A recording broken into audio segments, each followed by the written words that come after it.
باوکی یوسف بەڵێ. السلام عليكم. عليكم السلام ورحمة الله برای شیرین باش باوکی ما یوسف. مسافر خۆی گەورە سەلامەتتان کە زۆر بەڕێزی قوربان. ما مسافر شارف أنا زي الزحمة. گیانەکەم لە خزمەتتان کاکە.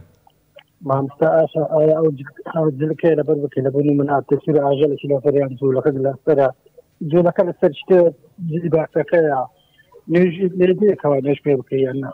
عفوا کە وەڵی پرسیارە کرد کە باوکی یوسف زۆر باش تێ نەگەیشتم فەرمووت جل و بەرگێک چی لەسەر بێ؟ تسير يعني زولا كذا سربي يعني علاماتی لەسەر بێ. علامات تيرك يعني حيوانات شيء.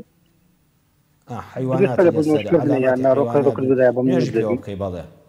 بله بله. بەسەر چاوان باوکی یوسف بۆ دڕون دەکەم باوکی یوسف سەر چاوەکانم باشێنم. باوکی یوسف دەفەرمێ ئەو جلو بەرگانی علامەتی سەلیب و جوولەکە ئەوانی لەسەرێ نەخێر ئەوانەیە بە هیچ شێوەیەک نوێژیان پێوە دروست نییە.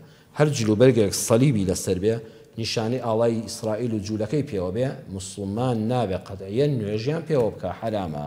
بەڵام ئەگە حیواناتێکی پێوە بوو وەنوێنە لە پشتەوەی لە پشتەوە ڕسمی شێرێکی پێوە بوو ئەویش یان سەری کۆترێکی پێوە بوو یان سەری بازێک هەڵۆیەکی پێوە بوو ئەوە زانیان دەفەرمونون باشتر وایە نوێژ بەوە نەکا بەڵام نوێژیش پێوە دروستە.